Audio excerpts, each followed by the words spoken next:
Hello everyone, welcome back to my another part of three विशेष। चलो चलते हैं बीइंग की तरफ।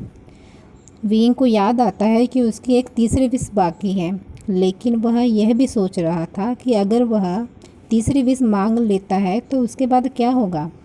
क्या वह हारमोनिक्स चला जाएगा, हारमोनिक्स मतलब वांग्स चला जाएगा, इसके अलावा कुछ और भी होगा।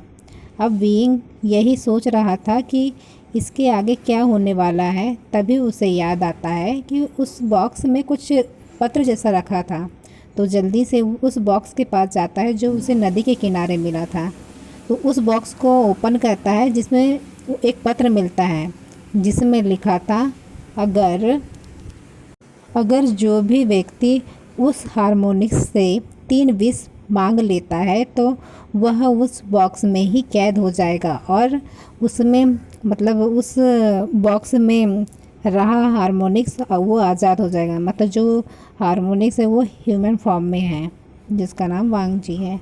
फिर बीइंग जो कि वांगजी से जाकर कहता है, मुझे अपनी तीसरी विश पूरी करनी है, उसका समय आ गया है। तो वांगजी जो कि खुश हो जाता है, उसे लगता है कि अब मैं आज़ाद हो जाऊंगा। बीइंग, मेरी तीसरी विश है कि तुम हमेशा मेरे साथ रहोगे और मेरे मरने के बाद तुम इसी बॉक्स में कैद हो जाओगे। यह सुनते ही वांगजी जो कि नाराज़ हो जाता है, पर वो क्या कर सकता है। अगर वो ये तीनों विश पूरी नहीं करता है तो उसे नर्क में जाना पड़ेगा। फिर वांगजी बीइंग की विश को पूरी कर देता है और बीइंग के साथ ही रहने लगता है और वह दोनों अच्छे से ज़िंदगी बिताने लगते हैं। कुछ ही सालों बाद जो कि कुछ समय बीत जाता है, जब वांगजी बीइंग से कहता है, मैंने अपने लाइफ में अपनी इतनी अच्छी ज़िंदगी कभी नहीं बिताई।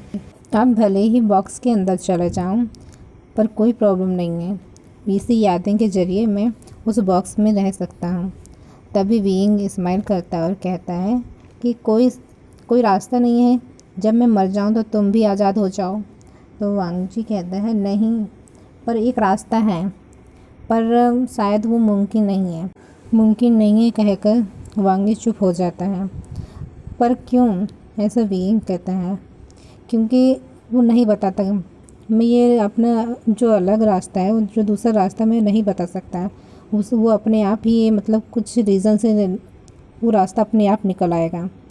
तो बस वांगजी के ऐसे बोलने पर जो कि बीइंग है वो सैड हो जाता है।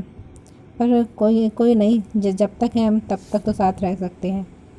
पर यहाँ गाइस ये है कि अगर वो उसके लिए जब फीलिंग आने लगेगी तो वो कहना चाहिए, अगर वो जो बीइंग है अगर वो वांगजी को अपने से ज़्यादा चाहने लगेगा तो वो उसमें फीलिंग आने लगेगी, और फीलिंग आने लगी तो उसके जो आत्मा रूप में है तो उसको बॉडी मिल जाएगी।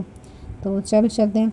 तो फिर जो कि बीइंग है उसको वांगजी से लगाव होने लगता है और कुछ ही दिन बाद में जो कि 4 साल बाद हम दोनों साथ में रहने लगे हैं और अब उनका उनकी शादी हो जाती है और उनका अब एक बेटा है। जब उनकी ज़िंदगी हंसी खुशी बीतने लगती है। और गाइस, ये कहानी यहीं पे स्टॉप होती है क्योंकि ये स्टोरी छोटी सी थी। Thank you.